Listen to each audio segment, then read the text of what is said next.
জলবায়ু পরিবর্তনের ক্ষতি কমাতে বিলাসী জীবনাচরণ পরিবর্তনে তাগিদ দিয়েছেন অন্তর্বর্তীকালীন সরকারের প্রধান উপদেষ্টা ডক্টর মোহাম্মদ ইউনূস।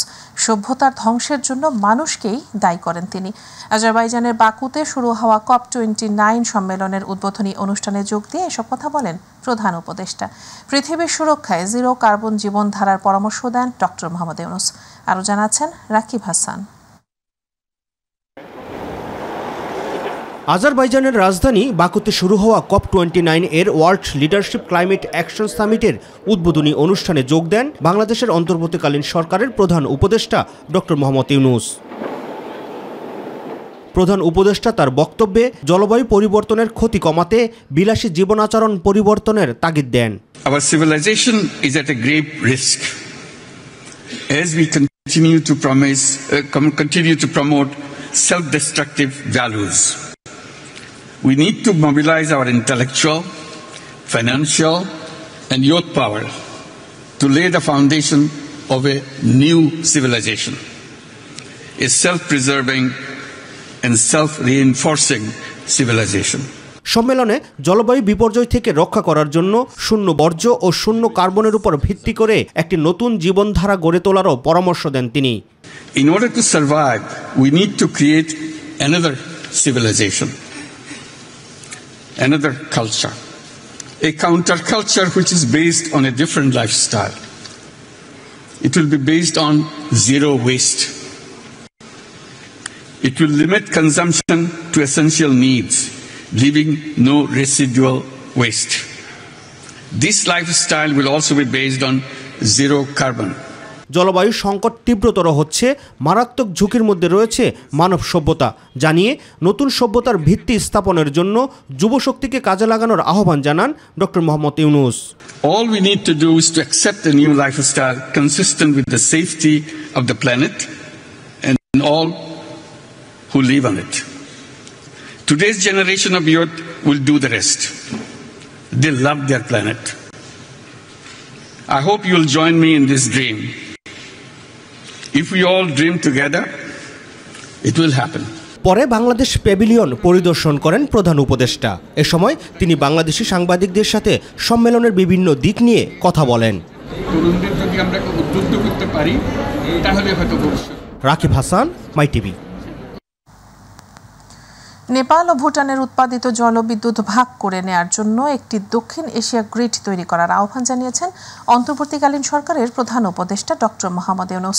বুধবার বাকুতে জলবায়ু সম্মেলনে সাইড লাইনে সোশ্যাল বিজনেস গ্রুপের সঙ্গে এক বৈঠকে তিনি এ আহ্বান জানান। বৈঠকে প্রধান উপদেষ্টা বলেন, বাংলাদেশ, ভারত, নেপাল এবং ভুটানের সঙ্গে সংযোগকারী বিদ্যুতের গ্রিডের অভাবে হিমালয় দেশগুলোর বেশিরভাগ জলবিদ্যুৎ সম্ভাবনা অব্যবহৃত রয়ে গেছে। নেপালের কর্মকর্তারা বলেছেন যে দেশটির 40,000 মেগাওয়াট জলবিদ্যুৎ উৎপাদনের সম্ভাবনা রয়েছে, যা ভারত ও বাংলাদেশের মতো বড় দেশগুলোতে জীবাশ্ম জ্বালানির ওপর নির্ভরতা কমাতে সাহায্য করতে পারে। বাংলাদেশ, ভারত, নেপাল এবং ভুটানকে দক্ষিণ এশিয়ার গ্রিড তৈরি করার কথা ভাবতে হবে বলেও জানান ডক্টর মোহাম্মদ ইউনূস।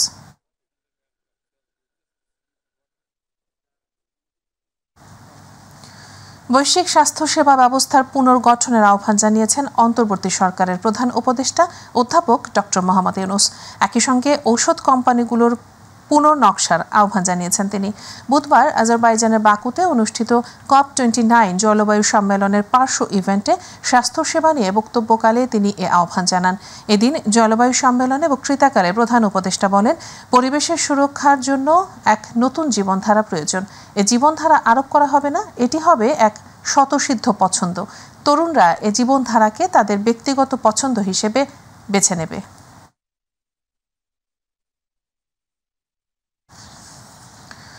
বিএনপি মহাসচিব মির্জা ফখরুল ইসলাম আলমগীর বলেছেন, অন্তর্বর্তী সরকারের সব সংস্কারের কোনো প্রয়োজন নেই। নির্বাচিত সরকার যারা আসবেন তারাই বাকি কাজগুলো করবেন। এর লক্ষ্যে দ্রুত নির্বাচন দাবি করেছেন তিনি। আর স্থায়ী কমিটির সদস্য ডক্টর আব্দুল মঈন খান বলেছেন, মাত্র 100 দিনের মধ্যে অন্তর্বর্তী সরকার ইনডেমনিটি পাশ করিয়ে নানা প্রশ্নের জন্ম দিয়েছে। দেশের বিভিন্ন স্থানে আলাদা অনুষ্ঠানে বিএনপি নেতারা এসব কথা বলেন। আরও দেখুন ইউসুফ আলী রিপোর্টে। দলের মহাসচিব মির্জা ফখরুল ইসলাম আলমগীরের ঠাকুরগাঁয়ের বাসভবনে বর্ধিত সভার আয়োজন করে জেলা বিএনপি। অক্টোবরের 30 তারিখে সভায় বিএনপির মহাসচিব মির্জা ফখরুল ইসলাম আলমগীর বলেন, নির্দিষ্ট সময়ের মধ্যে সংস্কার কাজ শেষ করে সকল দলের অংশগ্রহণে গ্রহণযোগ্য নির্বাচন দিতে হবে। নিরপেক্ষ নির্বাচনের পূর্বে নির্বাচন ব্যবস্থাকে সেই নির্বাচনের জন্য উপযোগী করে তোলার জন্য লেভেল প্লেইং ফিল্ড তৈরি করার জন্য তার জন্য উপযোগী করে তোলা, সেই বিষয়গুলো আমরা বলেছি। সেই সংস্কারগুলো দ্রুত করা প্রয়োজন। তাদের সবগুলো সংস্কারে হাত দেওয়া আমরা মনে করি খুব বেশি প্রয়োজন নেই। সেটা নির্বাচিত যে পার্লামেন্ট আসবে সেই পার্লামেন্ট সেই কাজগুলো করবে। এদিকে অন্তর্বর্তী সরকারের 100 দিন পূর্তি উপলক্ষে গোলটেবিল বৈঠকে বিএনপির স্থায়ী কমিটির সদস্য ডক্টর আব্দুল মঈন খান বলেন, সরকার যত তাড়াতাড়ি নির্বাচনের আয়োজন করবে ততই গণতন্ত্রের পথ সুগম হবে। 100 দিন পরে এসে এই সরকারের কেন ইনডেমনিটি আইন পাস করতে হচ্ছে, এটাই হচ্ছে মূল। অন্য বক্তারা বলেন, জনমতের প্রতিফলন ঘটাতে দ্রুত নির্বাচনের রোডম্যাপ তৈরি করা উচিত। এখন বলা উচিত সেটা হচ্ছে একটা ফ্রি ইলেকশন, যেটা সবাই অ্যাকসেপ্ট করবে, সবাই বলবে এটা ভালো নির্বাচন করেছি। এই সরকার আমাদের প্রতিপক্ষ না, এই সরকার অন্তর্বর্তীকালীন সময়ের জন্য এসেছে এবং এই সরকার একটা নির্দিষ্ট তাদের দায়িত্ব পালন শেষে তারা বিদায় নেবে। অপরদিকে ভাসানী ভবনে ঢাকা মহানগর উত্তর ওলামা দলের পরিচিতি সভায় বিএনপি চেয়ারপারসনের উপদেষ্টা জয়নুল আবদিন ফারুক বলেন, অন্তর্বর্তীকালীন সরকারকে ব্যর্থ করতে ষড়যন্ত্র করছে একটি মহল। বিতর্কিত ব্যক্তিদের ষড়যন্ত্রের কবলে পড়ে আবার যেন নির্বাচন বিলম্বিত না হয়। Yusuf Ali, my TV, Dhaka. BNP chairperson Begum Khaleda Zia এবং ভারপ্রাপ্ত চেয়ারম্যান তারেক রহমানের বিরুদ্ধে তথ্য ও যোগাযোগ প্রযুক্তি আইন 2006 এর সংশোধিত 2013 এর 57 ধারায় করা মামলা বাতিল করেছেন হাইকোর্ট। বুধবার বিচারপতি AKM আসাদুজ্জামান ও বিচারপতি সৈয়দ রেফাত হোসেনের সমন্বয়ে গঠিত হাইকোর্ট বেঞ্চ এ রায় দেন। 2016 সালে 3 অক্টোবর চৌধুরী ইরাদ আহমেদ সিদ্দিকীর কথিত ফেসবুক স্ট্যাটাসকে কেন্দ্র করে তৎকালীন প্রধানমন্ত্রী শেখ হাসিনাকে হত্যার হুমকি দেয়া এবং জাতির জনককে অবমাননার অভিযোগে খালেদা জিয়া তার ছেলে তারেক রহমানের বিরুদ্ধে চট্টগ্রামের আদালতে তথ্য প্রযুক্তি আইনে মামলাটি দায়ের করা হয়। ঢাকায় নিযুক্ত ব্রিটিশ হাই কমিশনার সারাহ কুককে সঙ্গে নিয়ে জুলাই গণ অভ্যুত্থানে আহতদের দেখতে গিয়েছিলেন স্বাস্থ্য উপদেষ্টা নূরজাহান বেগম, কিন্তু আহতদের তোপের মুখে হাসপাতাল ছাড়তে হয়েছে তাদের। বুধবার রাজধানীর শেরে বাংলা নগরে জাতীয় অর্থোপেডিক হাসপাতাল ও পুনর্বাসন প্রতিষ্ঠানে এই ঘটনা ঘটে। সকালে British high commissioner Sarah Cook সহ নিটোরে আহতদের দেখতে যান স্বাস্থ্য উপদেষ্টা নূরজাহান বেগম। রোগী পরিদর্শনের সময় উপদেষ্টাদের প্রোটোকলে থাকা এক দায়িত্বরত ব্যক্তির বিরুদ্ধে রোগীকে ধাক্কা দেওয়ার অভিযোগ ওঠে। এরপর শুরু হয় হট্টগোল। এ সময় জুলাই স্মৃতি ফাউন্ডেশনের অর্থ না পাওয়ারও অভিযোগ তোলেন অনেকে। তোপের মুখে দ্রুত হাসপাতাল ছাড়ার চেষ্টা করেন উপদেষ্টা ও ব্রিটিশ হাই কমিশনার, তবে বিক্ষোভকারীরা তাদের গাড়ি ঘিরে ধরেন। এক পর্যায়ে হাসপাতাল কর্তৃপক্ষ ও চিকিৎসকদের সহযোগিতায় তারা হাসপাতাল ত্যাগ করেন।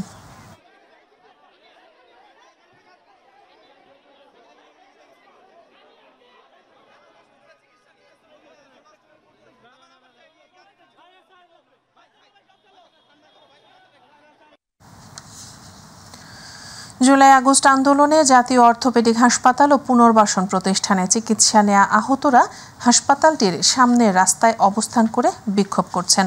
তাদের কেউ রয়েছেন হুইলচেয়ারে, আবার কেউ ভাঙা পা নিয়েই একটা চেয়ার পেতে বসে আছেন। তাদের ভাষ্য, উপদেষ্টারা না আসা পর্যন্ত রাস্তা ছাড়বেন না এবং হাসপাতালের ভেতরে ফিরেও যাবেন না।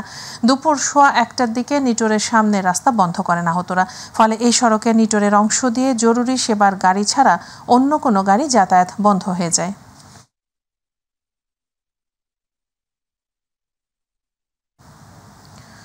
অন্তর্বর্তী সরকারের উপদেষ্টা পরিষদের রংপুর সহ উত্তরাঞ্চল থেকে 5 জন সদস্য অন্তর্ভুক্তির দাবিতে সাধারণ ছাত্র জনতার ব্যানারে বিক্ষোভ সমাবেশ অনুষ্ঠিত হয়েছে। কর্মসূচি থেকে মডার্ন মোড়ে রংপুর ঢাকা মহাসড়ক অবরোধ করে বিক্ষোভ করেন শিক্ষার্থীরা। অবিলম্বে রংপুর থেকে উপদেষ্টা নিয়োগ সহ সকল বৈষম্য দূর করতে সরকারের প্রধান উপদেষ্টার প্রতি আহ্বান জানিয়েছেন বৈষম্য বিরোধী ছাত্র আন্দোলন সহ সাধারণ ছাত্র জনতা। অন্যথায় রংপুরকে অচল করতে উত্তরবঙ্গ ব্লকেট কর্মসূচি সহ বৃহত্তর আন্দোলনের হুঁশিয়ারি দেন তারা। এ সময় ছাত্র নেতারা বলেন, আবু সাইদের রক্তের সঙ্গে বেইমানি আর কোনোভাবেই মেনে নেওয়া হবে না।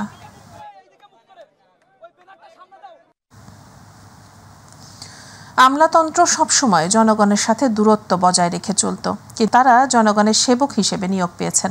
মাঠ প্রশাসন ও সরকারের সাথে জনগণের এই দূরত্ব কমিয়ে আনতে কাজ করবেন বলে মন্তব্য করেছেন স্থানীয় সরকার উপদেষ্টা আসিফ মাহমুদ। এ সময় উপস্থিত ছিলেন উপদেষ্টা মাহফুজ আলম। তিনি বলেন, অন্তর্বর্তী সরকার জনগণের মনোনীত সরকার। নতুন উপদেষ্টাদের কাজ দেখে জনগণ তাদের বিচার করবেন। কোনো পক্ষ থেকে অভিযোগ আসলে তা খতিয়ে দেখা হবে। বুধবার বিকেলে টাঙ্গাইলে মাওলানা আব্দুল হামিদ খান ভাসানীর কবর জিয়ারত শেষে সাংবাদিকদের এসব কথা বলেন উপদেষ্টাগণ।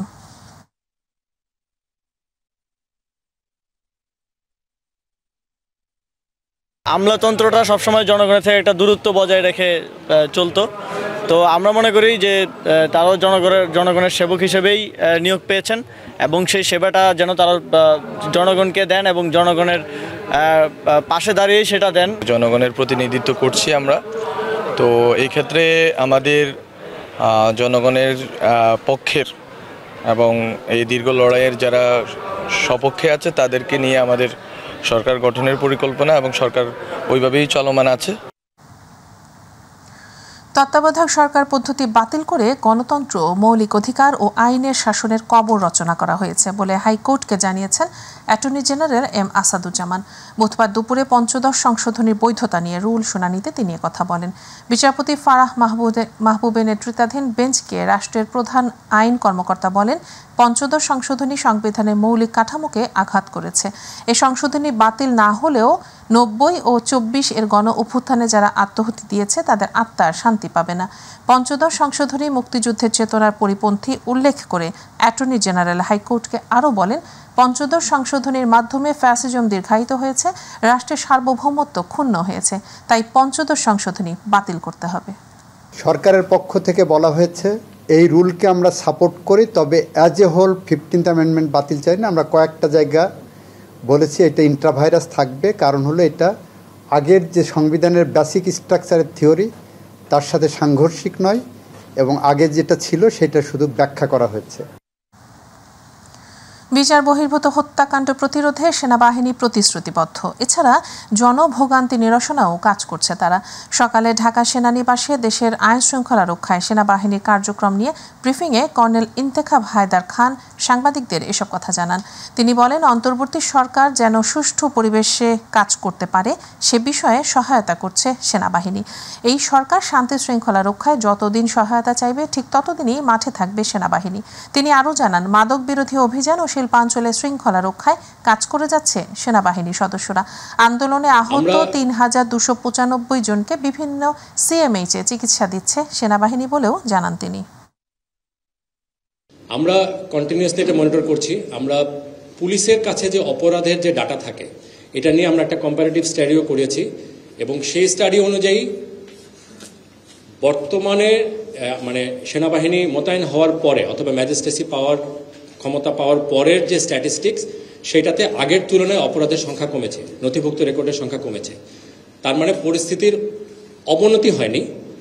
হ্যাঁ, আমাদের হয়তো এক্সপেকটেশন অনুযায়ী উন্নতি হয়নি, এটা অনেকে বলতে পারেন, এবং সেটা যাতে হয় এখানে আরও অনেকগুলো ফ্যাক্টর আছে। পুলিশ বাহিনী ধীরে ধীরে তাদের কার্যক্ষমতা ফেরত পাচ্ছেন। সো এইগুলো হলে ইনশাল্লাহ, এবং আমাদের সেনাবাহিনী এবং অন্যান্য গোয়েন্দা সংস্থা সকলকে সম্পৃক্ত করে আমাদের প্রচেষ্টা অব্যাহত আছে এবং আমরা আশা করছি ভবিষ্যতে সিচুয়েশন আরও ভালো হবে। রাজধানীর উত্তরা পূর্ব থানার হত্যা মামলায় সাবেক মেয়র আতিকুল ইসলামের জামিন নামঞ্জুর করে 5 দিনের রিমান্ড দিয়েছেন আদালত। একই মামলায় অ্যাডভোকেট মমতাজউদ্দিন আহমেদ মেহেদিরও 3 দিনের রিমান্ড মঞ্জুর করা হয়েছে। সকালে ঢাকা মেট্রোপলিটন ম্যাজিস্ট্রেট আদালতের বিচারক তাদের এই রিমান্ড মঞ্জুর করেন। এর আগে গত 16 অক্টোবর সন্ধ্যা 6:30টার দিকে রাজধানীর ডিওএইচএস এলাকা থেকে ডিএনসিসির সাবেক মেয়র আতিকুল ইসলামকে গ্রেপ্তার করে পুলিশ। সবগুলো মামলায় বৈষম্য বিরোধী আন্দোলনে পুলিশ, ছাত্রলীগ ও আওয়ামী লীগের যৌথ মামলার অভিযোগ রয়েছে। $12,000 কম হয় তাহলে তো মামলা হতে পারে না। তারপরও যেহেতু এই মামলা হয়েছে তার থেকে পরবর্তীতে উদ্ধার করার তো আর কিছু নাই, যেহেতু যৌথ বাহিনীর মাধ্যমে তার বাসা থেকে যে সমস্ত টাকা উদ্ধার হয়েছে উইদাউট ডিক্লারেশন অথবা বৈধ কোনো কাজ ছাড়া আপনি রাখতে পারেন না, ওটা তারা দেখাইতে পারে না। সেই জন্য আমরা এইটা মামলা করেছি প্রতিশ্রুতি আইনে। আর নগদ টাকা যেটা বিষয়টা, নগদ টাকায় আপনার বাড়িতে 3 কোটি টাকা 5 কোটি টাকা আপনার বাড়িতে থাকবে, এটা কেন, এই টাকাটা আপনার উৎস কোথায়? যদি আপনি না দেখাইতে পারেন তখন তো আপনাকে এই টাকার উৎস বিষয়টাও তদন্ত করার প্রয়োজন। কয়েক দশক ধরে সংখ্যানুপাতিক প্রতিনিধিত্বশীল নির্বাচন ব্যবস্থা নিয়ে আলোচনা হলেও গত কয়েক বছরে ছোট দলগুলোর পক্ষ থেকে এ দাবি আরও জোরদার হয়েছে। বর্তমানে অন্তর্বর্তীকালীন সরকারের চলমান সংস্কার কর্মসূচির মধ্যে সংখ্যানুপাতিক প্রতিনিধিত্বশীল নির্বাচন ব্যবস্থার দাবি আবারও সামনে এসেছে। তবে বিএনপি সহ বেশ কিছু বড় দলের অবস্থান এর বিপক্ষে। আলোচনা থেকে পিছিয়ে নেই দ্বিকক্ষ বিশিষ্ট সংসদীয় ব্যবস্থাও। এ বিষয়ে আরও জানাচ্ছেন আবু সাইদ অপু। অন্তর্বর্তীকালীন সরকার গঠনের পর থেকে নির্বাচন পদ্ধতির পরিবর্তন নিয়ে নানা আলোচনা শুরু হয় সর্বমহলে। রাজনৈতিক দলের একটি বড় অংশ বিদ্যমান পদ্ধতিতে জাতীয় সংসদ নির্বাচনের পরিবর্তে ভোটের আনুপাতিক হারে বা সংখ্যানুপাতিক প্রতিনিধিত্ব পদ্ধতিতে নির্বাচনের পক্ষে। আর এই ধারণাটি মূলত রাজনৈতিক দলের ক্ষেত্রে প্রযোজ্য। এই ধরনের ব্যবস্থার সার কথা হলো যে এই পদ্ধতিতে আসন বণ্টন হয় প্রতিটি রাজনৈতিক দলের প্রাপ্ত ভোটের আনুপাতিক হারে, অর্থাৎ প্রদত্ত সকল ভোট একটি সুষ্ঠু নির্বাচনী ফলাফল গঠনে অবদান রাখে এবং কার্যকরভাবে কাউকে নির্বাচিত করতে ব্যবহৃত হয়। 1899 সালে বেলজিয়ামে সর্বপ্রথম সংখ্যানুপাতিক পদ্ধতিটি প্রবর্তিত হয়। বর্তমানে বিশ্বের 170টি গণতান্ত্রিক রাষ্ট্রের নির্বাচন ব্যবস্থায় অর্ধেকেরও মতো রাষ্ট্রে সংখ্যানুপাতিক পদ্ধতিতে নির্বাচন হয়। 2008 সালের নির্বাচনে আওয়ামী লীগ 230টি আসন পেলেও মোট ভোট পেয়েছিল 48.04% এবং বিএনপি মাত্র 30টি আসনে জয়লাভ করলেও মোট ভোট পেয়েছিল 30.20%। যদিও সেই নির্বাচনটি সংখ্যানুপাতিক ভোটের নির্বাচন হতো, তাহলে আওয়ামী লীগ পেত 147টি আসন এবং বিএনপি পেত 90টি আসন। তবে আমরা সর্বতভাবে চেষ্টা করছি। সংখ্যানুপাতিক নির্বাচনী ব্যবস্থা বা আনুপাতিক নির্বাচন ব্যবস্থা নিয়ে নির্বাচন কমিশন সংস্কার কমিশনের প্রধান ডক্টর বদুল আলম মজুমদার বলছেন, এই প্রসঙ্গটিও থাকছে সংস্কারের প্রস্তাবনায়। এই লক্ষ্যে অনেকগুলো সংস্কার করতে হবে, অনেকগুলো পরিবর্তন আনতে হবে। এই সুপারিশগুলো আমরা করব। তো তার মধ্যে আপনি যে ইস্যুটার কথা বলছেন যে সংখ্যানুপাতিক হবে নাকি আমাদের বর্তমান যে পদ্ধতি আছে এটা অব্যাহত থাকবে, তো এই সিদ্ধান্ত নেওয়ার এখনো সময় আসেনি। আমরা মানুষের মতামত দিচ্ছি, রাজনৈতিক দলগুলোর মতামত নেওয়ার প্রক্রিয়ায় আছি, আমরা অন্যান্য অংশীজনের মতামত নিচ্ছি। তো তার প্রেক্ষিতে আমরা সব মতামত পর্যালোচনা করে আমাদের সর্বোচ্চ বিবেচনা শক্তি কাজে লাগিয়ে আমরা একটা সুপারিশ করার চেষ্টা করব। কারণ দ্বিকক্ষ বিশিষ্ট আইনসভা আইন প্রণয়নের প্রক্রিয়াকে ধীর করতে পারে বলে মনে করেন ডক্টর তোফায়েল আহমেদ। তবে সংখ্যানুপাতিক নির্বাচন ব্যবস্থা নিয়েও কথা বলতে ছাড়েননি এই বিশেষজ্ঞ। বাংলাদেশের বাস্তবতায় এই মুহূর্তে বোধহয় আমরা নীতিগতভাবে এটা এগ্রি করি এবং লিখবো এটা, কিন্তু বাস্তবায়ন প্রক্রিয়াটা হয়তো এত তাড়াতাড়ি হবে না, প্রথম ছোটো এইভাবে হবে না। এখানে তো অনেকগুলো জিনিস সংস্কার হবে, এর মধ্যে বোধহয় এটা একটা বড় জিনিস, এটা এই সময়ের মধ্যে বোধহয় সম্ভব হবে না এটা। আর পলিটিক্যাল পার্টিগুলোর মধ্যে কনসেনসাস হোক, তারা জিনিসটা কীভাবে দেখে সেটা দেখুক আগে। কিন্তু আমরা নীতিগতভাবে লিখবো, এটাও একটা ভালো সিস্টেম, এটার কথা আমরা লিখবো। যেহেতু পৃথিবীর প্রায় 100টি দেশ এই আনুপাতিক ভোটের নির্বাচন পদ্ধতি অনুসরণ করে সুফল পেয়েছে এবং পাচ্ছে, তাই এটিকে সর্বাধুনিক ও সবচেয়ে গ্রহণযোগ্য গণতন্ত্র বলছেন ডক্টর তোফায়েল আহমেদ ও ডক্টর বদুল আলম মজুমদার। দুই কক্ষ পার্লামেন্টের নির্বাচনের একটা বিধান রাখতে হবে এবং এটার মধ্যে সামঞ্জস্য বিধান করতে হবে। এই নিম্নকক্ষ যে কাজগুলো করে, উচ্চকক্ষ থাকলে ওটার উপর একটা নজরদারিত্ব থাকার সুযোগ সৃষ্টি হয়। আবু সাইদ অপু, মাই টিভি, ঢাকা। আমরা জানি না কিভাবে পূরণ করব। অমর একুশে বইমেলার আয়োজন নিয়ে সৃষ্ট জটিলতার সমাধান হবে বলে আশ্বাস দিয়েছেন সংস্কৃতি বিষয়ক উপদেষ্টা মোস্তফা সরোয়ার ফারুকী।